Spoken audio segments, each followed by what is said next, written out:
Հիմա Նիկոլ Փաշինյանը լավ բաներ անում է։ Թողեց Վարդան Ղուկասյանը 6 ամիս աշխատեց։ Ամենահեշտ փչացնելու ձևն է, էլի։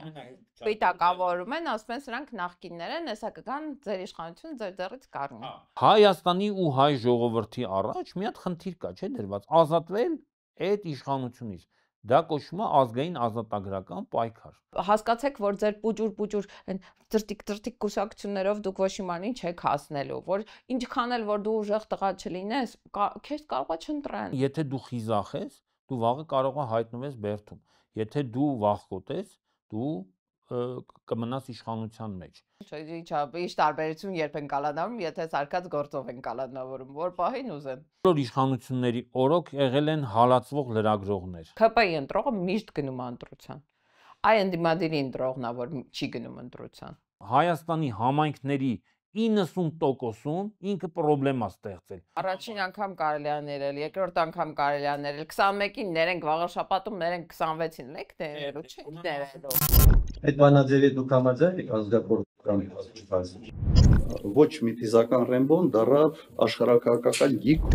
Այդ մակը կապիտուլյան տա, ինքը ձեռքները բարձրացրել, հանձնվել է։ Ես 7 տարի մնացել եմ նույն դասարանում։ Ողջույն, դուք հրապարակի YouTube-յան ալիքում եք։ Այսօր երկուշաբթի է եւ հրապարակ TV-ին ձեզ եմ ներկայացնում Զարա եւ Ավետիս հաղորդաշարը։ Ողջույն Ավջան։ Բարև ձեզ սիրելի հետևորդներ։ Այդքան էլ չէ, իհարկե լավ կլներ, որ ես հասկանում եմ, որ դու Էջմիածնի ընտրությունները նկատում ես։ Անցել է Էջմիածին, վաղ շուտ վաղ շաբաթ խոշորացված համայնքի ընտրությունները, չգիտեմ ոնց է ստացվել քաղաքացիական պայմանագիրը մեծամասնություն է հավաքել։ Ոնց է ստացվել, որ մեծամասնություն է հավաքել։ Արի այդ քննարկենք։ Մեծամասնություն բառը ասա որ հարաբերական մեծամասնություն, որովհետև 50%-ից ավել ընտրողների 50%-ից ավելի ձայնը չի ստացել։ Չէ՞, դա կոչվում է հարաբերական մեծամասնություն։ Քվեարկել են ընտրելու իրավունք ունեցողների 45.1%-ը կարծեմ, դրանցից ստացել է 48 ու քանիսի ձայնը։ Մնացածն էլ փոշիացածներն են գնալու նստեն ԿՊ-ի վրա, դառնա մեծամասնություն։ Հիմա անցնենք առաջ, սկսենք, թե ինչի տենց եղավ։ Պետք է նկատի ունենալ մի քանի կարևոր հանգամանք։ Առաջինը դա այնա, որ իշխանությունը տիրապետում է հսկայական ռեսուրսի, վարչական, ֆինանսական, կրիմինալ, չգիտեմ, եւ այլն։ Ախպեր քրեա իրավական, սկսի տեղից, երկրում մարդ չի մնացել, որ բերդում հայտնված չլինի, ամեն շաբաթ ինչ-որ մեկին ձերբակալում են, կալանավորում են։ Չէ, ես նկատի ունեմ, տես, ընտրություններից բոլորը խոսում էին այն մասին, որ նույնիսկ քարոզարշավից մի երկու օր առաջ ԿՊ-ն սկսեց ընտրակաշառք բաժանել։ Միջոցառումներ էին անում մի ինչ-որ երեխայի $10,000 Սեղանը ինքն էլ ԿՊ-ի բան։ Հետո ինչ-որ մի հատ դպրոցի տնօրենի, որը պարզվեց նաև ընտրական հանձնաժողովի նախագահը, դրա տանը պարզվեց, որ ընտրակաշառք են բաժանում, մեծ պատմություն եղավ։ Մի բան է ԿՊ-ական դպրոցի տնօրեն էր, որը ոնց որ թե տնային կալանք է, հա։ Դե դա կեղծ բան է, իրականում դա իբր թե ցուցադրական արեցին, որ կալանք եւ այլն, բայց դու պատկերացրա, տասնյակ ընտրատեղամասեր կան, չէ՞։ Այդ մի դեպքը պատահականորեն, նենց չի որ դա ուղղակի լրագրողները պատահական այդ օրը եղել էին այդ գյուղում, իմացել էին, որ ինչ որտեղ բարեգործություն է արվում եւ գնացել էին, նկարել էին։ Նենց չի որ դա իշխանությունը ինքն էր բացահայտել։ Էլի մենք ենք, էլի լրագրողներն են։ Իհարկե, էլի լրատվամիջոցներն են։ Իսկ դա նշանակում է, որ բոլոր ընտրատեղամասերում առնվազն մարդկանց մոտ նման տպավորություն, որ բոլոր ընտրատեղամասերում, բոլոր գյուղերում ինչ որ կերպ խրախուսել են, եթե չասենք ընտրակաշառք են բաժանել, ոչ, դա ընտրակաշառք է։ Ծրագրեր են արել իբր թե մարդկանց փողը Զարա, դա ընտրակաշառք է, եթե միտեղ արվել է, մի գյուղում արվել է եւ բռնվել են, ուրեմն նշանակում է, որ բոլոր գյուղերում է դա արվել եւ նենց չի, որ մենակ այդ մի գյուղով է սահմանափակվել։ Այս մեկ Դե վարչական ռեսուրսի մասին անիմաստ է խոսելը, որ բոլորը գիտեին, որ Նիկոլ Փաշինյանը սպառնացել էր, որ ցեղասպանություն է անելու, 15 թիվը կրկնվելու է, հա, նախարար, մարզպետ, չգիտեմ, ջրային տնտեսության պետ, ընդ հարկայինի պետ, ոստիկանապետ, բոլորին դրանց գերդաստաններով, բանով, բոլորին ոչնչացնելու է, աշխատանքից զրկելու է, հացից, պերյանիկից, երշիկից զրկելու է եւ այլն։ դե հիմա այդ մարդիկ էլ ինքնապահպանման բնազդով սկսել էին ավելի Լավ դե դու էլ իրաց տեղն էիր, Հա, բանկանեիր, դե բոլոր բանկա։ ջանքերդ կներդնեիր։ Նայ, երկրորդ ֆակտորը դա ընտրակեղծարարությունն է։ Հիմա ես քեզ հարց եմ տալիս, առա, քվյա ծրարից դուրս եկավ ՔՊ-ի օկտին, ՔՊ-ի երկու քվյաթերթիկ։ Դա ի՞նչ է նշանակում։ Դա առնվազն նշանակում է, որ դրսում պատտվել է բան, չէ՞։ Կարուսել են արել։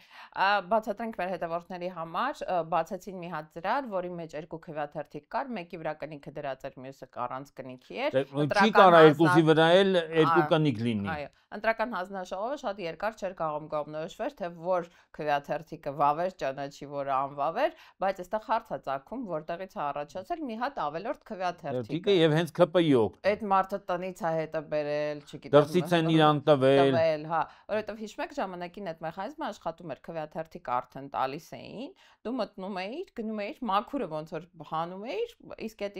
իրանց տվածը դու գցում էիր ծրարի մեջ բաները։ Այդ են հայտնի կարուսել տարբերակը։ Իհարկե։ Շատ հին ու ինձ թվում էր արդեն ոչ բան վավեր տարբերակը, բայց բարձվում է մարդկանց ուղղորդման դեպքերը բազմաթիվ էին ու ուրիշի փոխ ներկայացուցիչ կար, որը ասես ցանկով ներկա բացակայ էր անում։ Դա ոչինչ, դրա լսի ուրիշի փոխարեն քվեարկության դեպքեր բացահայտվեցին։ Մարդիկ այ որ իրաց տան վրա 100 հոգի անկապ մարդ էին գրանցած քթել, որ տենց այսով դեն այդ մարդիկ չգիտեին։ Զարա, եթե մի բան ասենք, իրականում հայ ժողովուրդը ՔՊ-ին մերժել է եւ դա պարզ էր, եւ նաեւ մերժել է վաղար շաբաթ համայնքում, եւ դա պարզ էր ընտրությունների քվեարկության նախորդող, չէ, լռության օրվանը նախորդող կազմակերպված այդ հանրահավաքում։ Եթե ՔՊ-ն ունենար 15000 մարդ իրականում քվեարկող չէին, ամաչի կգային հանրահավաքի, չէ։ Հա, կգային այդ հանրահավաքին։ Այդ էլ մանրամասնենք, ուրեմն ուրբաթ օրը ոնց որ, Ուրբաթ օրը, այո, ՔՊ-ն վաղարշաբաթում հանրահավաք էր արել, այո, բոլոր նկարներով այնտեղ տենց, չգիտեմ, 500 հոգի մարդեր կանգնած, ընդ որում լիքը մոլի քպականներ Երևանից էին գնացել։ Դա Ալեն Սիմոնյանն էր մասնակցում, Սուրեն Պապիկյանն էր։ Բոլորը падգամավորներ իրանց թիկնապահներով, վարորդներով ու այն ԿՊ ԲՏՌ-ները, էլի, այն հայտնի Տիգրովի ճոճերը բաները, դրանք բոլորը Երևանից գնացել էին։ Այսինքն այնտեղ փաստացի վաղարշաբաթ համայնքի ներկայացուցիչ երևի 200 հոգի էր, էլի։ Ու ոնց ստացվեց, հարավակին գալիս են 520 հոգով, բայց ձայն են տալիս ինչ կա 15000։ 15000։ Դա նշանակում է, որ այնքան էլ ԿՊ-ն հանրային աջակցություն չունի եւ այդ հանրային աջակցությունը կամ քվեարկության արդյունքները իրականում կեղծ են։ Անցնենք առաջ։ Մարդկանց մի մասը ուղղակի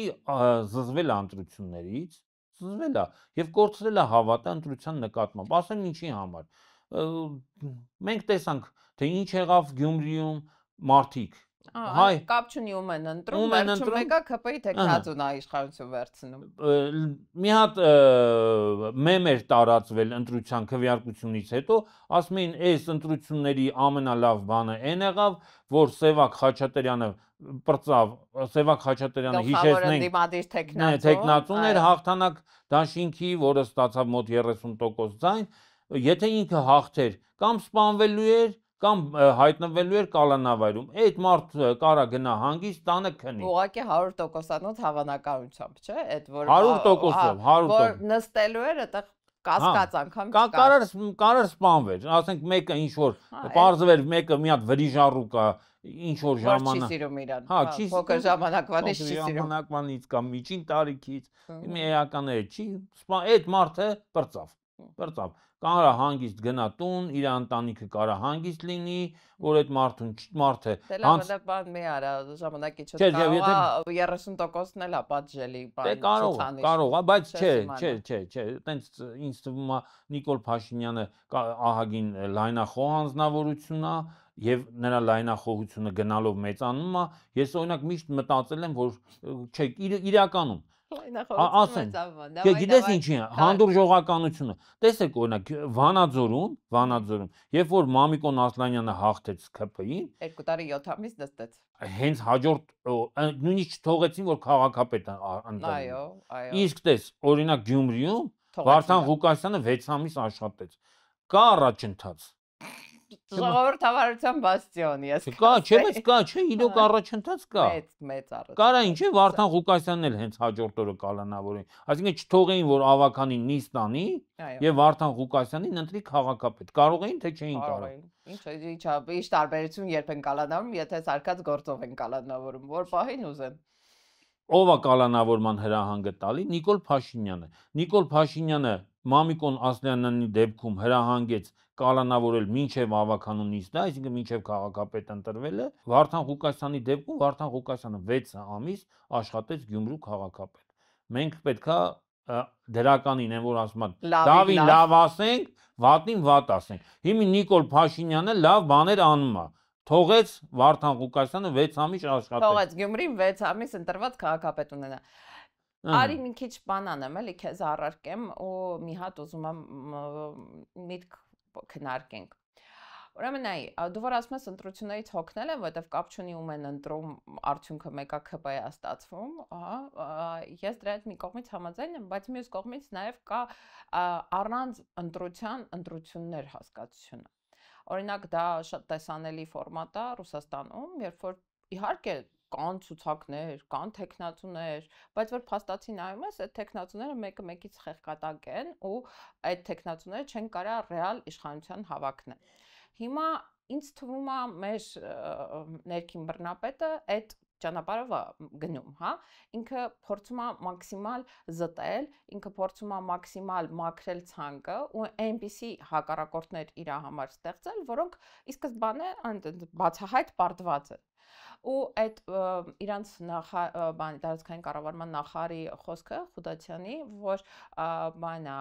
մեր մոտ փարաքյարը չի կրկնվի, որովհետև այնտեղ քոչարենական տեխնացու չկար, իսկ այստեղ կա, դրա ոնց որ մի շարունակությունն է, էլի, ոնց որ գիտես ինչ, ոնց որ իրանք ունեն նախընտրելի ընդդիմություն, իսկ այդ նախընտրելիության ցուցանիշը սահմանվում է նրանով, ինչքանով այդ ընդդիմությունը կարա ձայն հավաքի, հա, բարձա չէ որ իրանք նախընտրում են ամենաթույլ ընդդիմությանը, կա այս գաղափարի մեջ ճշմարտություն կա, ինքնա իսկապես իրանք են ուզում ընտրեն իրանց ընդդիմությանը։ Իհարկե, իրանք ուզում են ընտրեն իրանց ընդդիմությանը, որովհետև իրանց համար սենց մի հատ իդեա ֆիքս կա, որ իբր հայ ժողովուրդը այնքան է զզվում Ռոբերտ Քոչարյանի, Սերժ Սարգսյանի իշխանությունից, որ պատրաստ է իրանց հանդուրժել, մենակ թե Սերժ Սարգսյանի ու Ռոբերտ Քոչարյանի իշխանությունը հետ չգա։ Ու բոլոր նրանք, ովքեր իրանց կարողանում են կպցնել Ռոբերտ Քոչարյանի ու Սերժ Սարգսյանի հետ, ումը որ կարողանում են կպցնել, դրանց ավելի հեշտ է հաղթել։ Այսինքն ասում են տեսեք, սա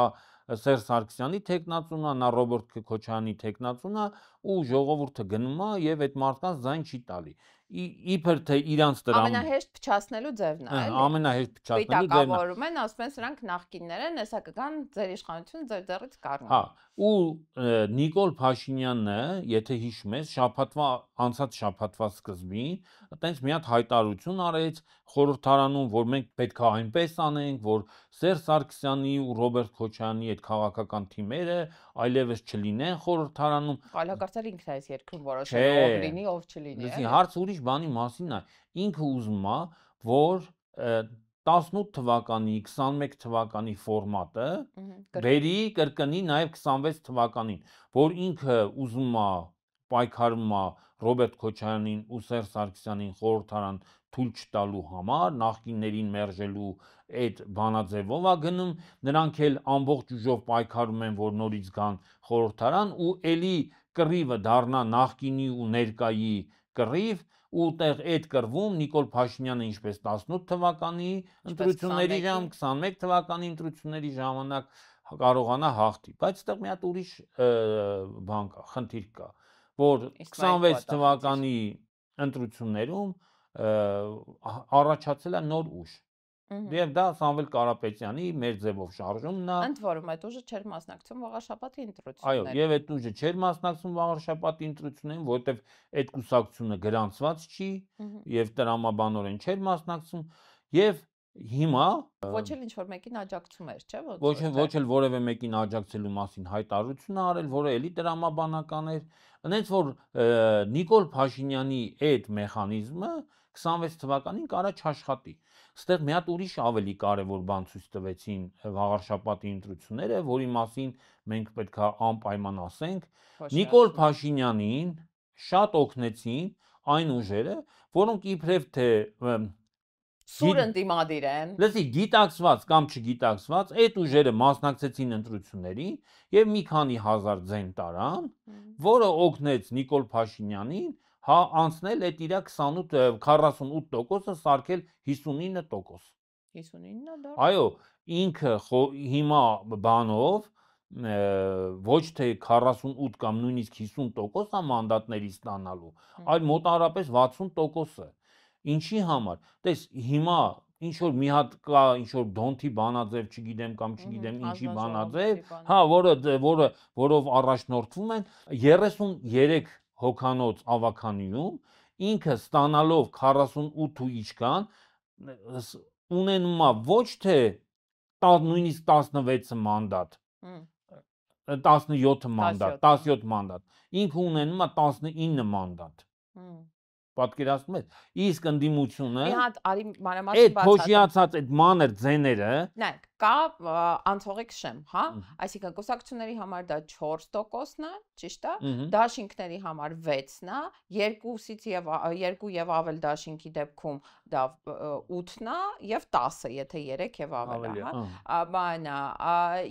այս բանաձևով բոլոր այն ասենք ենթադրենք, ես, դու, մեկ էլ մեր օպերատորը Արմենը դաշինք ենք ստեղծում, ամեն մեկս մի կուսակցություն։ Մենք պետք է 8% ձայն տանենք։ Մենք պետք է 8% ձայն տանենք։ Մենք տանում ենք, ասենք, 7 ու 6, չենք անցնում, մեր 7 ու 6-ը բաշխվում է ըստ հաղթողների։ Եվ անցնում է եւ ավելի շատ ձայն ստացողին ավելի շատ մանդատ է բաժին հասնում։ Այո, այսինքն եթե մեր գլխավոր թե բանը ուժը այս դեպքում Նիկոլ Փաշինյանը ամենաշատն է։ Արի տենց տեսական բաներից դուրս գանք, նայ, ես ընդդիմադիր հայացքներ ունեցող ընտրող եմ։ Լսի։ Ես գնում եմ ընտրությունների եւ ասենք թե տեսնում եմ, որ կա հայրենիք։ Նույնիսկ 6 դաշինք ու կուսակցություն կա, 6 տեխնաց։ Եվ դրանց մեջ ասենք 4-ը 5-ը հակա նիկոլական են, չէ՞։ Հիմա ես մտածում եմ ում սրանց ձայն տամ, սրանցից ում ձայն տամ։ Նայում եմ ասում եմ ստեղ տեխնացուներից մեկը, օրինակ Ժառանգություն կուսակցությունը, ենթադրենք։ Ժառանգություն կուսակցության տեխնացուն Արկադի էր անունը։ Արկադին իմ հարևանն է, համադասարանցին է եւ այլն, եւ ես այդ սկզբունքով ելնելով երկու չափանիշներով եմ առաջնորդում, որ Արկադին ճանաչում ես, Արկադին Նիկոլին դեմ է, ընդդիմադիր է, եւ երկրորդը Արկադին իմ ընկերն է կամ ծանոթն է, եւ ես այս երկու չափանիշներով առաջնորդելով գնում եմ իմ ձայնը տալիս եմ Արկադին։ Արկադին չի անցնում, չի հաղթարում 4%-ի շեմը։ Հաստատի դու ձայն ես տալի Նիկոլին։ Ես ընտրելով Արկադին իրականում ձայն եմ տալի Նիկոլ Փաշինյանին։ Իմ ձայնով քաղաքացիական պայմանագիր կուսակցությունը ֆրակցիան պատգամավոր է, ավականյան ունեն։ Հիմա կարակ ասեք, բալա, ոնց անենք, չէ։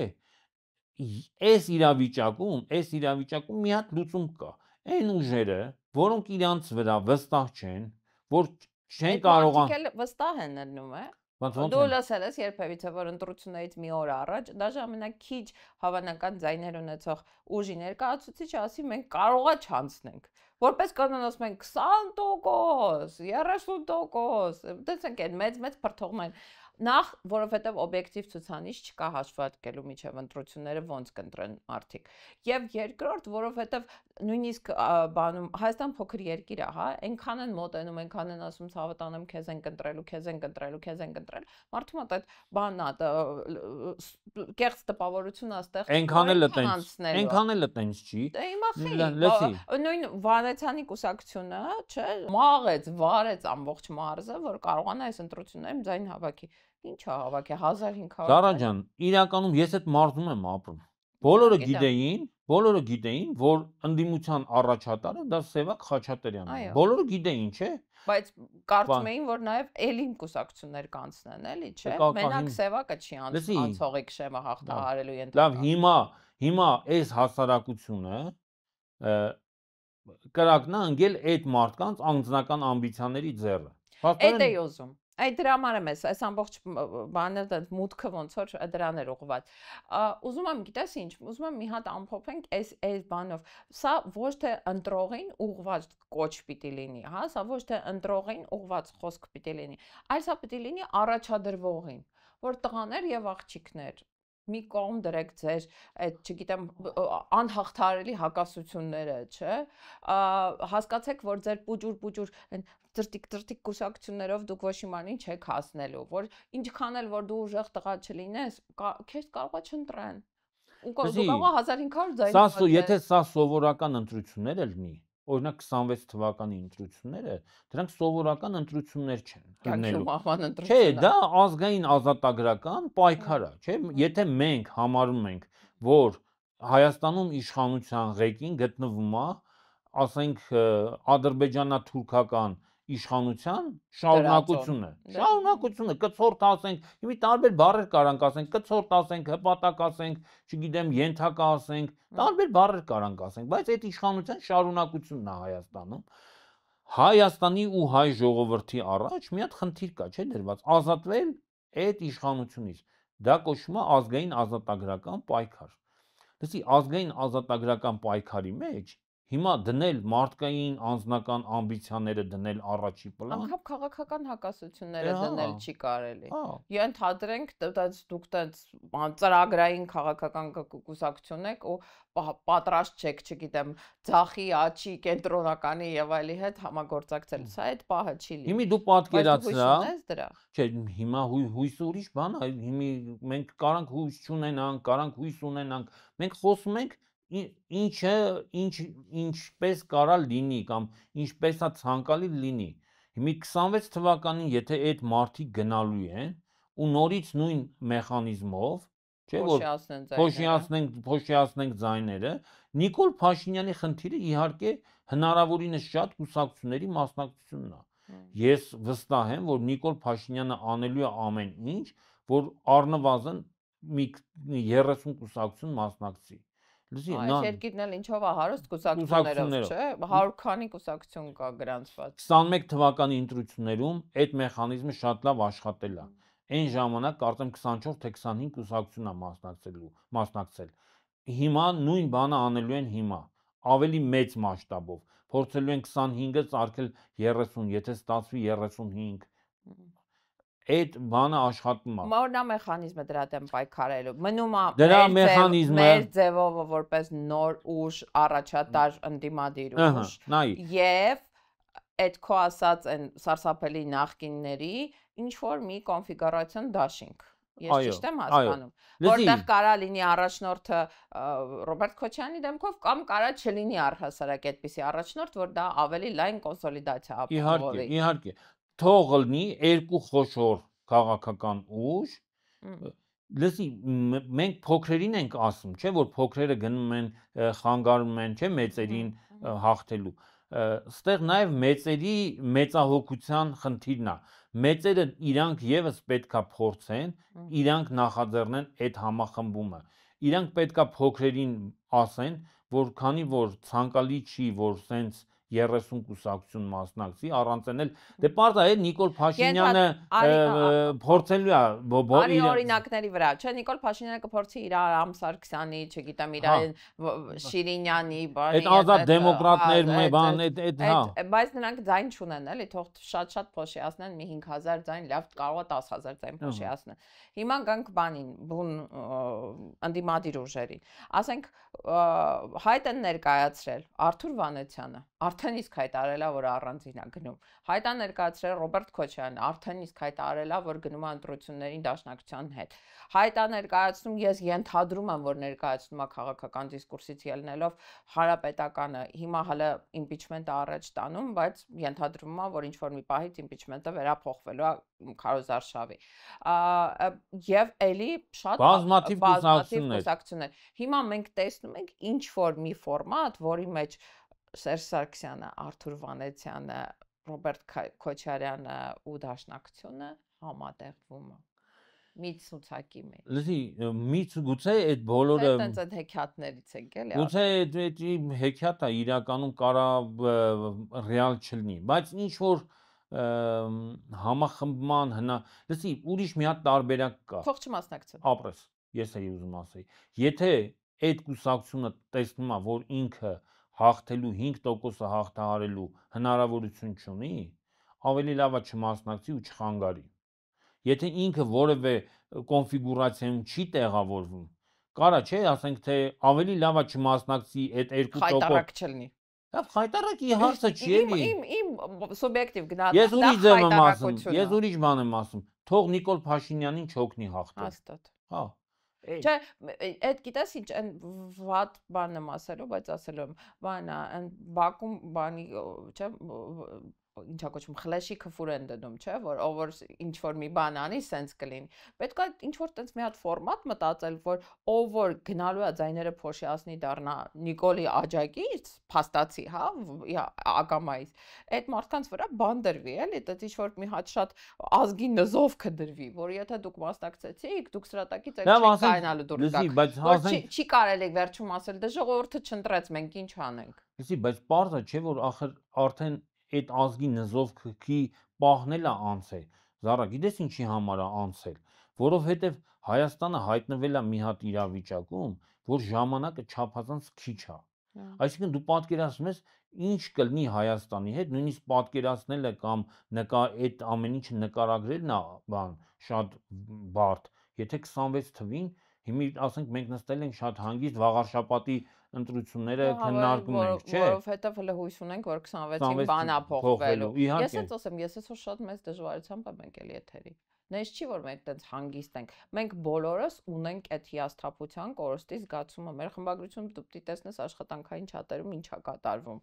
Ասենք այն որ բայց այս այն դեպքը չի էլի, որ մենք պետք է տենց ընկճվենք, հուսահատվենք։ Սա այն դեպքն է, որ պետքա մտածել, ինչ որ ստրատեգիա փոխել։ Ստրատեգիա փոխել է պետք, որ եթե տղեկ դուք չեք կարա դրանից հետո վերականգնվեք, անկեղծ չեք կարա, ասենք չեք կարա գնաք ընտրություններին, չհաղթահարեք, անցողեք շեմը ու հաջորդ օրը մնաք քաղաքական դաշտում, դուք կզրոյանաք ու չես կարա ասես, էլի դե ինչ անենք ժողովուրդը չընտրեց, հիմա արդեն մեղադրանքներ կան, դե թող վաղարշապատի համայնքի բնակիչները իրանց ընտրության հետ ապրեն։ Հարցը իրենց ընտրությունը չի, հարցը ձեր սխալ քաղաքականությունն է։ Դուք դարել եք Նիկոլին շատ հարմար ընդդիմություն։ Իհարկե։ Իդեալական, այն որ ասում է բանի ձմեր պապից էլ խնդրելու բան չունի, դու կլնեք հերիքա։ Նայ, հարցը ձմեր պապից խնդրելու, չխնդրելու հարցն էլ չի։ Հարցը հետեւյալի մասին է։ Այդ մարդիկ գիտակցված են դա անում, թե դա անում են ուղակի տենցած անհիմն լոպազության արդյունքում։ Եթե դա անում են գիտակցված, դա հանցագործություն է եւ հասարակության եւ սեփական անձի հանդեպ, եթե անում են ուղակի տենցա ստացվում, դա մի քիչ ներելի է, բայց ներելի է կարճ ժամանակի համար։ Առաջին անգամ կարելի է ներել, երկրորդ անգամ կարելի է ներել, 21-ին ներենք, վաղարշաբաթում ներենք, 26-ին լեք դե։ Չէ, դե ուզում եմ ասեմ, հիմա պարզ է, չէ, ընտրությունները ցույց է տվել, այս տեղական ընտրությունները ցույց է տվել, որ Հայաստանում չկան հանրային աջակցություն վայելող 10, 20, 30 ուժ, չկա։ Այդ ուժերի քանակը շատ սահմանափակ է, 1, 2, 3 ուժի մասին է խոսքը։ Հիմա մենք սիրում ենք այդ ուժերին, չենք սիրում այդ ուժերին, այդ ուժերի առաջնորդների հետ ինչ որ քաղաքական, անձնական, չգիտեմ, գաղափարաբանական տարաձայնություն ունենք, թե չունենք, մենք պետք է մի հատ ընտրություն կատարենք։ Ուզում ենք Նիկոլ Փաշինյանը մնա իշխանության, թե չենք ուզում մնա իշխանության։ Ուզում ենք Հայաստանը թուրքանա, ադրբեջանականանա, թե չենք ուզում։ Ախպեր, եթե ուզում ենք, խնդիր չկա։ Կարող է այդ մարդիկ ինչ որ պրոյեկտի մեջ են կեղծ ընդդիմադիրի, բանի, ինչ ասեմ։ Նշանակովի, հա, նշանակովի ընդդիմադիր են աշխատում Նիկոլ Փաշինյանի մոտ։ Հիմի թող աշխատեն, հիմի Չէ, այստեղ նաև երկրորդ մասը կա, էլի, եթե ինչ որ ուժեր որոշեն ասենց ընտրությունների արդյունքում հասկանան, որ իրենց մասնակցությունը սխալ է, ասենք, չգիտեմ, ժառանգությունն է, հայրենիքն է կամ մնացած չանցողիկ ուժեր, հաջորդ ընտրություններին չմասնակցեն, նաև չմասնակցել մի կողմ քաշվելն էլ տարբերակ չի։ Իրանք պիտի իրանց ամբողջ ռեսուրսը դնեն ու ամեն կերպ աշխատեն իրանց ընտրողին բերեն այլ ուժերին ձայն տալու ֆորմատով։ Էդ էլ պետք է ասել, որովհետև հիմա 45% մասնակցությունը վաղ շաբաթում, բայց ակնհայտ է, չէ, որ ԿՊ-ն պստարաս է, էլի, ասենք իրանց բերած ընտրողն այնտեղ մեծ մասամբ։ Բայց եթե դուք ամբողջ երկրի մակարդակով էլի ընտրություններն անցնեն 30-40%-ի արանքով, ԿՊ-ն էլի բոլոր շանսեր, ԿՊ-ի ընտրողը միշտ գնում է ընտրության։ Այ ընդդիմադիրի ընտրողն է, որ չի գնում ընտրության։ Տես չի։ Զարա, հա, իհարկե Այսինքն պետք է անկեղծ դիմել սեփական ընտրողին, ասել, որ եթե դու ես չկամ այդ ցանկում, շատ ցավալի է, բայց եթե խնդրում եմ, աղաչում եմ, արի ես ինչ մարդուն ձայն տուր, էլի, ու այդ ձայնը փոխանցել։ Մի քիչ տեսականորեն էլի եմ ասում։ Թեքիաթային բաներ եմ ասում, եթե մենք անունը դնում ենք ընտրություն, դա մի քիչ ուրիշ բան է։ Եթե մենք անունը դնում ենք ազգային ազատագրական պայքար, դա կարա ստացվի։ Դա կարա ստացվի, որովհետև հասարակությունը պետք է հասկանա, որ սա պրոստը պարզ քվեարկություն կամ պարզ ընտրություն չի այս կամ այն կուսակցության կամ այս կամ այն անհատի միջև։ Սա ընտրություն է Հայաստանի լինել չլինելու, Հայաստանի թուրքական կամ ազատ երկիր լինելու միջև։ Եթե մարդիկ հաշտ են նրա հետ, որ Հայաստանը թուրքան է, ասենք հիմի ինչ ասեմ, կարա եւ այտենց լինի։ Կարող է ինչ-որ մարդիկ, էլի եմ ասում, միշտ տարբերակ արի չբացառենք մի տարբերակ, որ մարդկանց մի մասը կարող ասի, դե հա, հիմի ասում եք հիմի ասեն թուրքանն է, թող թուրքան է, կամ ասենք ադրբեջանական անունը, թող ադրբեջանական է, ինչ է։ Ինչ մի ծանր եք տան։ Հա, ինչ մի ծանր եք տան։ Ուզում եմ մի հատ ուրիշ բան էլ թեմայել քննարկենք, սրա հետ փոխկապակցված ամիջական, բայց մի քիչ ոնց որ ուրիշ, հա։ Հիմա եթե Նիկոլ Փաշինյանը տենց ինքնավստահ է, եթե ինքը կարողանում է թեկուզ վաղաշաբաթում, որտեղ որ ինքը եկեղեցու դեմ պատերազմը հայտարարել ու իրան ձայն են տալիս, այսինքն աջակցում են իր այդ, չգիտեմ, խաչակաղը եւ չեն աջակցում, մեկը մյուսի հետ փոխկապակցված չի։ Ինչի է այս քաղաքական տերորը իրականացնում երկրում։ Եթե դու ընտրվելու ենթակա ես, հա, դու քո ձայնի, քո, չգիտեմ, ռեյտինգի վրա վստահ ես, դու չես բռնի իմնեմնի տղեկին ԱԱԾ-ով տանես գցես ման Բերդ, դու չես բռնի կաթողիկոսի եղբորն ու եղբոր որդուն, դու չես բռնի Սամվել Կարապետյան 6 ամիս պահի 2 բառի համար, դու չես բռնի մեր ձևով շարժման փաստաբանին, դու չես բռնի 3 սրբազանների, չէ, դու չես բռնի Գյումրու քաղաքապետին։ Եթե ամեն ինչ խաղաղ է, եթե առավոտները տենց խաղաղ են իրալուսապայծառ, ինչի է այս բռնոցին խաղում ես տղեն։ Պարզ պատճառով երկրում ինքը չունենալով հանրային աջակցություն երկրում հաստատում է բռնապետություն, իսկ բռնապետությունը սենց մի հատ հատկություն ունի, որ մարդիկ վախից կարան գնան եւ ընտրեն բանին, իշխանության տեխնացուին։ Ուրեմն այդ ԿՊ-ի ստացած 15000-ի մի մասը կամ մեծ մասը դա վախի ազդեցության տակ Նիկոլ Փաշինյանին ձայն տված մարդիկ են։ Խորհրդային միության ժամանակ 90% ձայն էին տանում։ Հա։ Լսի, Սադամ Հուսեյնի իշխանությունը 90% ձայն էր ստանում։ Ռամզան Կադիրովի իշխանությունը։ Ինչ ես հերո գնում։ Մարդը հիմա այս պահին իշխանություն ունի։ Բոլոր երկրներում, որտեղ Լուկաշենկոն։ Նաև Լուկաշենկոն, հա, երբ որ դու վերացնում ես ընդդիմությանը, մարդիկ վախի ազդեցության տակ գնում են եւ սկսում են ընտրել քեզ։ Հիմա ես նաև ցուցակում մարդ չի մնում, որ Հիմա ես քեզ մի հատ հարց տամ։ Օրինակ, եթե Բերթում, ասենք, Արմավիր քրեակատարողական հիմնարկում, ասենք Բերթի պետը ընտրություն դնի, ով կանցնի քո կարծիք։ Ինքը։ Իհարկե։ Որտեղ ասի ախպեր, եթե Ես Բայց եթե Արմավիր քրեակատարողական Բերդի պետին տանեն հասարակ կալանավորի կարգավիճակում այդ Բերդ ու նորից ընտրություն դրվի, ձև չկա, որ ինքը անցնի։ ինքը կգնա ուրիշ մարդու կընտրի։ Ինքը կընտրի այդ օրվա Բերդի պետին։ Այո։ Ինքը հենց ինքը իր տեխնատությունը կմերժի ու կընտրի բանին, այդ օրվա Բերդի պետին։ Ուրեմն երբ որ խոսում ենք ընտրությունների մասին, պետք է հասկանալ, որ բռնապետական հասարակությունում ընտրություն ասածը խիստ հարաբերական բան է։ Բայց ոնց կարա մի կողմից բռնապետական լինի, մյուս կողմից ընտրություն լինի։ Կարա լինի, Զարա, հիմա ես քեզ պարզ օրինակ բանանում։ Հիմա ենթադրենք սեղանին դրված լներ, այս մեր սեղանին դրված լներ երկու հատ խնձոր։ Մեկը շատ առողջ տեսքով ու մի հատ է բան, փչացած։ Հիմա դու ասեիր ավետիս, խնդրում եմ ընտրություն կատարի, որ խնձորն ես ուզում ուտես։ Նայ, ժողովրդավարական հասարակությունում մի կողմ դնենք էլի, որ դու աղջիկ ես, ես տղա եմ, ես պետք է զիջի, էդի դնենք, հավասար պայմաններում ենք մենք։ Նայ, ժողովրդավարական հասարակության պայմաններում ես կընտրեի առողջ խնձորը եւ այդ կընտրեի, հա, իմ ասեի լավ։ Լսի, բռնապետությունը նրանով է բռնապետություն, որ ես մտածեի, որ հենց որ ես ձերքս մեկնեմ ու ուզենամ այն լավ խնձորը վերցնեմ, դու կամ իմ ձերքը կխփեիր ձերքից, կամ ուղղակի ճակատիս վրա կկրակեիր։ Ու ես հասկանալով, որ թե ինչ է սպառնում ինձ լավ խնձորը վերցնելու, ես միանգամից ավտոմատ ձեռս տանում եմ դեպի վատ խնձորը։ Հիմա այդ դեպքում մի հատ հարց ունեմ։ Եթե այդ ընտրությունը դու հասարակ ընտրողի կարգավիճակում ես վատը ընտրում, որովհետև լավի ընտրելու դեպքում կարա քեզ վտանգ սպառնի, բայց առաջադրվող տեխնատուները կարանք մենք ենթադրենք, որ իրանք առաջադրվում են, բայց հասկանալով, որ եթե հաղթեցին Բերդում են հայտնվելու, այն որ կես ուժով են պայքարում, շատ ջանք չեն ներդնում, չգիտեմ, սպանված կամ Բերդում կալանավորված չլինելու համար։ Իրանք տենց մի թեթև են, էլի Նիկոլին բանան նեղություն տալի։ Իհարկե,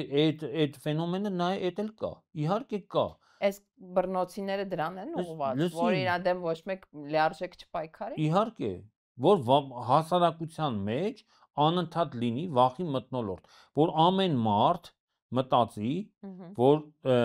խիզախությունը պատժվելու է։ Այսինքն, եթե դու խիզախ ես, դու վաղը կարող ես հայտնվես Բերդում։ Եթե դու վախկոտ ես, դու կմնաս իշխանության մեջ։ Եթե դու փորձում ես ընդդիմանալ, դա արդեն պատիժ է, դա արդեն հանցագործություն է։ Հա, դա ենթադրում է պատիժ, դա արդեն հանցագործություն է, անհնազանդ լինելը։ Ընդ որում դա վերաբերվում է հենց այդ ամենաստարտային էտապին, հա, այսինքն քեզ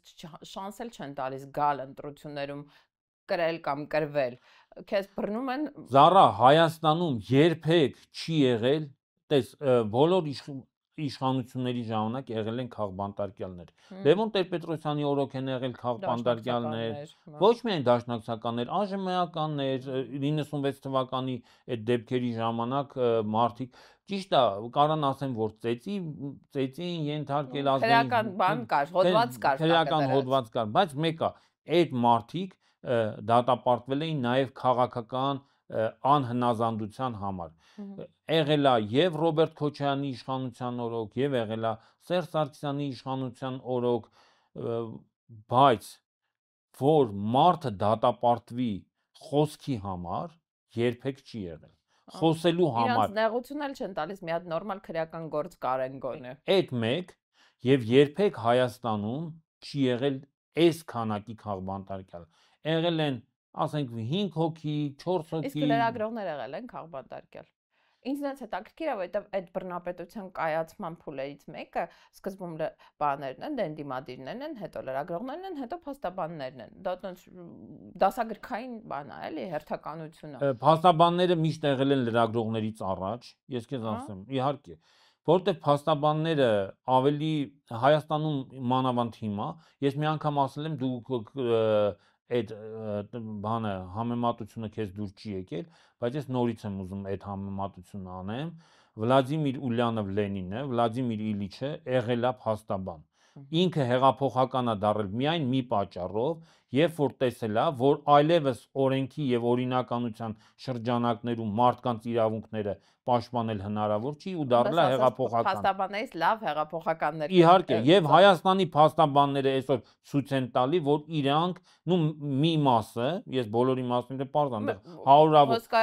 մասը, այո, սկզբունքային, ազնիվ եւ պայքարող մարդիկ են։ Խիզախ, այո, եւ խիզախ։ Լավ, դու իմ հարցին չպատասխանեցիր։ Նախկին իշխանությունների օրոք քաղ բանտարկյալներ, լրագրողներ եղել են, թե չէ։ Դու 100 տարվա բան ես, էլի գել ես, պիտի հիշես։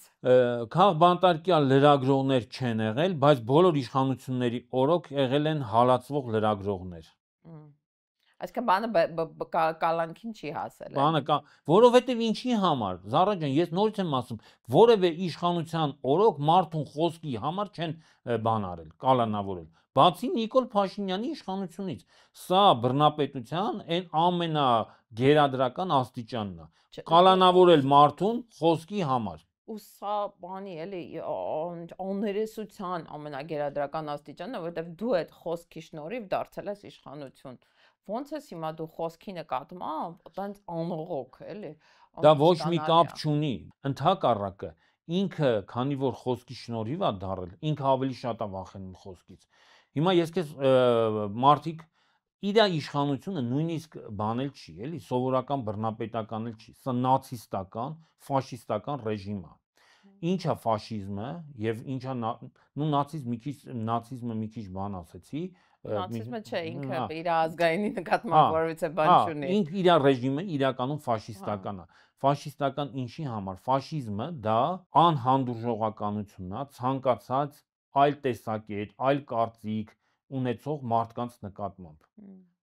Ու սեփական տեսակետը դիդրոսային սարքելու մոլուցքը, էլի, որ ինքը բան արել բոլոր ոլորտներում կա մի ճշմարտություն, դա ԿՊ-ի ճշմարտությունն է։ Հիմա Հայաստանը պետք է ազատվի այդ ֆաշիզմից, այսինքն անհանդուրժողականությունից, այլակարծության, այլ տեսակետ, այլ մտածողություն։ Լսի, Հիտլերը ինչ էր անում։ Հիտլերը բոլոր Մուսոլինին ավելի բան տարբերակը Մուսոլինինն է։ Հա, որտեղ ինքն էլ էր նախկին լրագրող էր ու դառավ բան, էլի, ֆաշիստ։ Իրական ֆաշիզմը դա իտալական ֆաշիզմն է եղել։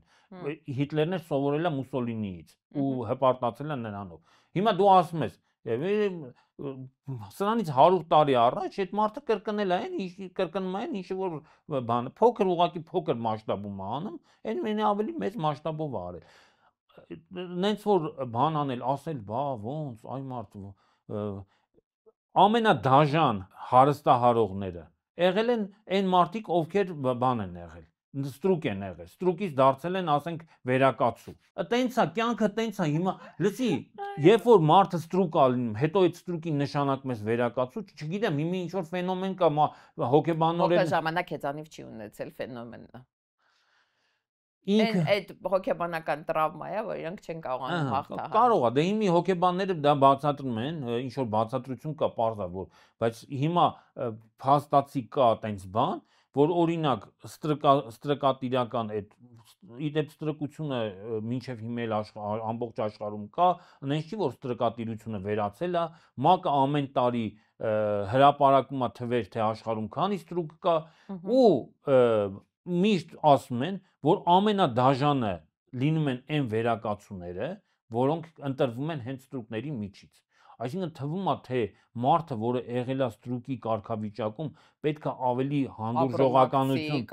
ասի ախպեր, արա երեք ես էի, չէ, այս մարդուն տեղը, ինքը պետք է բան անեմ, արա ամոթ է էլի, բայց չէ, ուրիշ բան էլ կա, արա ասում սրանց պետք է ոչնչացնել, որ հանկարծ իմ տեղը չգրավեն։ Հիմա Նիկոլ Փաշինյանը այդ սկզբունքով ասում է սրանց պետք է մորթենք, ախպեր, սրան պետք է մի ոչնչացնենք, որտեղ արա բավոր արա սրանք ուզում են արա գան մեր տեղը լինեն։ Այստեղ մի հատ խնդիր կա Նիկոլ Փաշինյանի բոլոր տեսակի ռեսուրսները, հա, իրավական, չգիտեմ, բան, ռազմական, թեկուզ մարդկային կհերիքեն այդ բռնապետության կայացման համար։ Զարա ջան, ես ուզում եմ, որ հայ հասարակությունը իմանա, որ Նիկոլ Փաշինյանի ոչ միայն ռեսուրսը, անընդհատ նայի ինքը այդ բանը, այդ որ ասում են ֆիզիկայի օրենքը, Կարող է թագավորը կլոր է, էլի, ես այդ եմ ուզում։ ես ուրիշ բան եմ ուզում ասեմ։ Նայ, այդ որ մեկ-մեկ ասում են, չէ, որ ճնշումը միշտ հակաճնշում է առաջացնում, որ դա ֆիզիկայի օրենք է։ Մարդկանց թվում է, թե դա պրոստը ուղակի բառեր են։ Ուղակի բառեր են, որոնք երբեք բան չեն։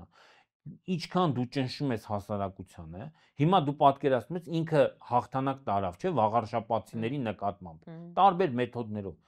Դրանից Նիկոլ Փաշինյանի ու իշխանության հեղինակությունը վաղարշապատում մեծացավ, թե փոքրացավ։ Վստահաբար ատելությունը այդ իշխանության նկատմամբ ավելի մեծացավ։ Անհանդուրժողականությունը այդ իշխանության նկատմամբ ավելի մեծացավ։ Ինքը Վանաձորում կալանավորել է Վարդան Ղուկասյանին։ Գյումրիում։ Կներես, Գյումրիում։ Գյումրեցիներին ինքը դրանով ավելի է, չէ, տրամադրել իր դեմ։ Հաստատ։ Նույնը Վանաձորում, նույնը Ալավերդիում, նույնը Բերդում, նույնը Հայաստանի բոլոր քաղաքներում։ Ուրեմն ես քեզ ասեմ, Հայաստանի համայնքների 90%-ում ինքը պրոբլեմ է ստեղծել։ Համայնքապետերի մի մասին վախացրել է, մի մասին սպանել է, մի մասին առել է, մի մասին կալանավորել է եւ այլն։ Բայց դրանից իր իշխանությունը ավելի է թուլացել, որովհետեւ մարդկանց ատելությունը եւ անհանդուրժողականությունը ավելի է մեծացել։ Այդ ամեն ինչը գումարվում է ու դա պայթելու է։ Իրավիճակը սրել է, ուզում ես ասես։ Հա, լսի, մի վարքյանում կարա Հայաստանում այնց իրավիճակ ստեղծվի, որ ինքը տենա, որ ընդհանրապես իշխանություն չունի, ընդհանրապես։ Ու այդ պահը գնալով մոտենում է։ Աստված ձենը լսելով չի, դա իրականությունն է։ Լսի, դա այս ուրախ նոտայի վրա ավարտել։ Որևէ մեկին, նույնիսկ ամենադաժան բռնապետին չի հաջողվել հավերժ իշխանություն պահել։ Առավել ևս այս բռնապետիկին, որը չունի ոչ գաղափարական հենք, ոչ ֆինանսական ռեսուրս, ոչ մենակ իր միակ ռեսուրսը հիմնված է այդ արտաքին աջակցության վրա, որը կամանց թուլանում է։ Շատ նեղ աջակցություն է, շատ նեղ երկրներից։ Եվ նա անընդհատ փոքրանում է։ Մտածեմ։ Այս ուրախ նոտայի վրա առաջարկում եմ ավարտենք։ Ինձ թվում է հետաքրքիր հաղորդում ստացվեց, քանի որ առաջի մասում չեմ ասել, խնդրում եմ հիմա բաժանորդագրվեք, մեզ մեկնաբանություններ գրեք ինչքանով եք հիասթափված վաղարշապատի ընտրությունների, թե այս արդյունքը ձեզ համար կանխատեսելի էր։ Իսկ մենք կհանդիպենք հաջորդ երկուշաբթի այս նույն տաղավարում։ Հաջողություն։ Պարտությունը նոր հաղթանակի բանա սկիզբն չէ, ոչ թե սկիզբն է, հաղթելու մեծ ստիմուլ է տալի մարդկանց։ Այսինքն եթե դու պարտվում ես, պետք չի մտածես, որ վերջ, սա ընդհակառակը պետք է լցվել բանով, էներգիայով նոր հաղթանակի գնալու համար։ Համաձայն եմ։ Ստեսություն։ Այդ բանաձևի դուք համաձայն եք ազգակործական ասում։